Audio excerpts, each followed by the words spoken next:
been launched to facilitate the return from Israel of our citizens who wish to come back. The first charter flight will be reaching Tel Aviv later tonight to pick up the Indian citizens and is likely to return to India tomorrow morning. We will share with you information about further flights as they are finalized.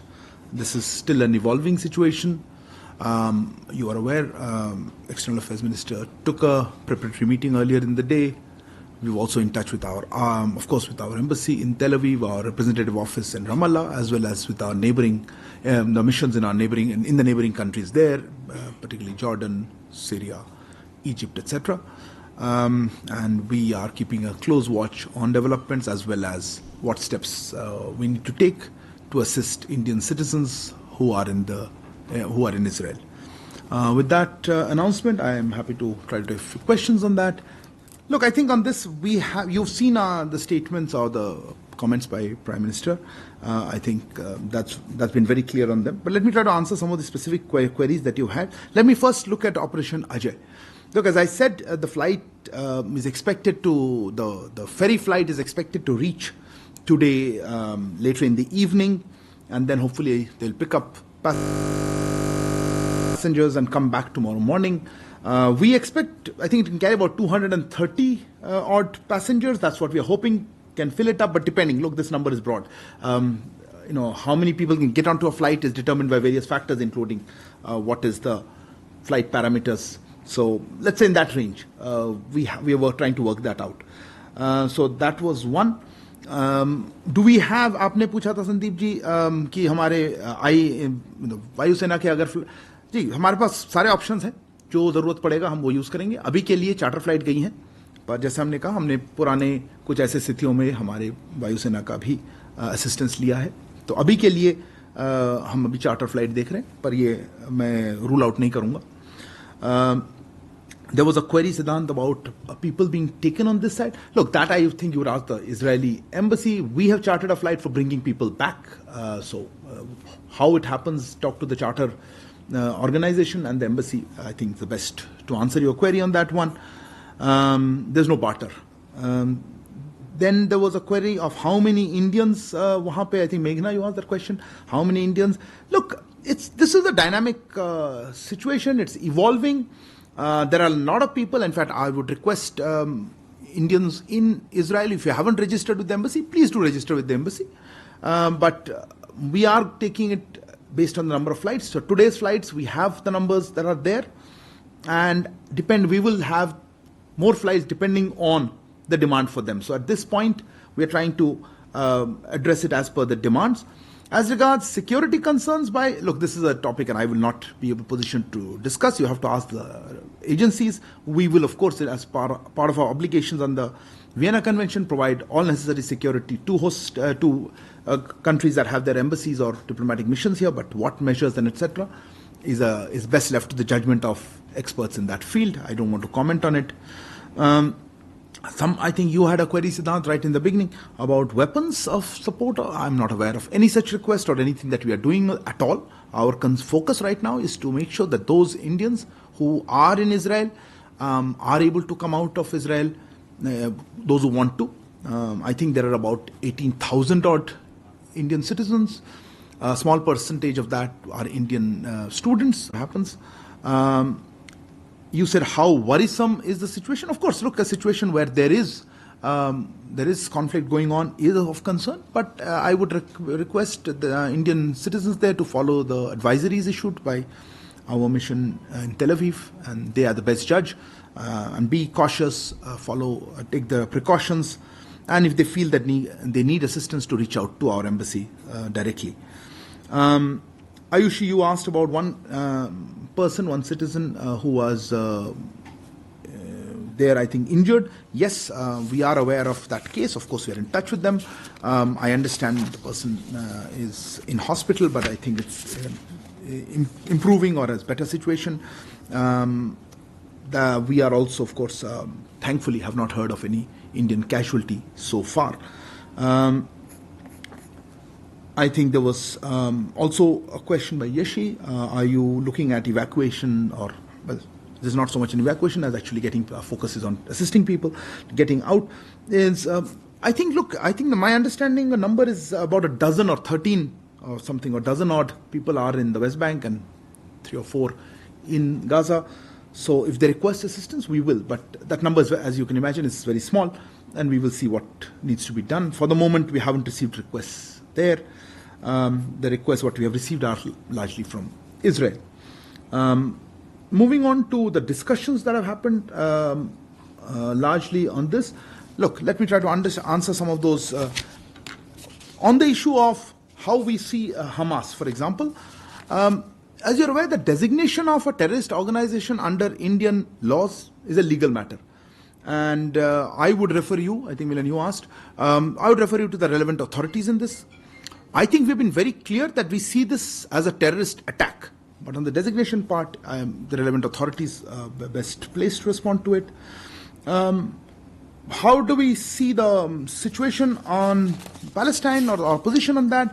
Our policy in this regard has been long-standing and consistent. India has always advocated the resumption of direct negotiations towards establishing a sovereign, independent and viable state of Palestine, living within secure and recognized borders, side by side, at peace with Israel. And I think that position remains the same. There were some queries about how do we see the developments that are happening, including the violence that's taken place, as well as did Prime Minister raise some issues, including I think Prime Minister conversation or his comments stand on their own, and I think they do not require any clarification.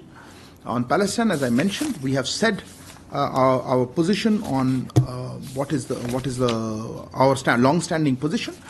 The only element that I would like to add is that there is regarding particularly the humanitarian situation or the developments, you said, I think, restraint, Devirupa, you had asked, and Rishabh, I think you had asked about whether the intervention, I don't know what you meant by intervention. We had, as I said, our focus is to assist our citizens. But there is an universal obligation, I think, to observe international humanitarian law. There is also a global responsibility to fight the menace of terrorism in all its forms and manifestations. And I think that accurately sums up how we look at this position. We do believe there is an international, universal obligation to observe international humanitarian law. And there is also a global responsibility to fight the menace of terrorism in all its forms and manifestations. I think that addresses your query. I don't want to repeat it again.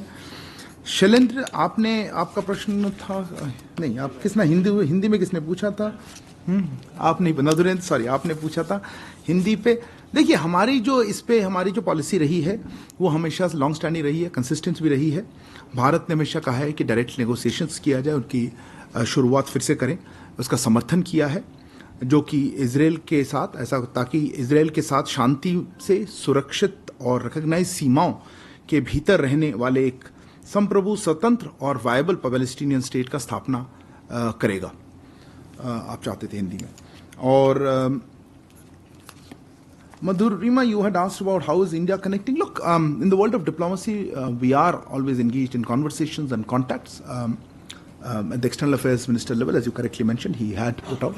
Whenever there's some specific engagement that takes place, we will certainly share with you. But of course, we maintain close contacts, and we have been at various levels with all relevant stakeholders. And I think that's part of our diplomatic outreach. Sandhya, your query was on IMEC, was it? Yeah. I think you are comparing apples and oranges in terms of the current one. Look, the issues of, let's say, the IMEC, the initiative like that, these are initiatives with long-term significance.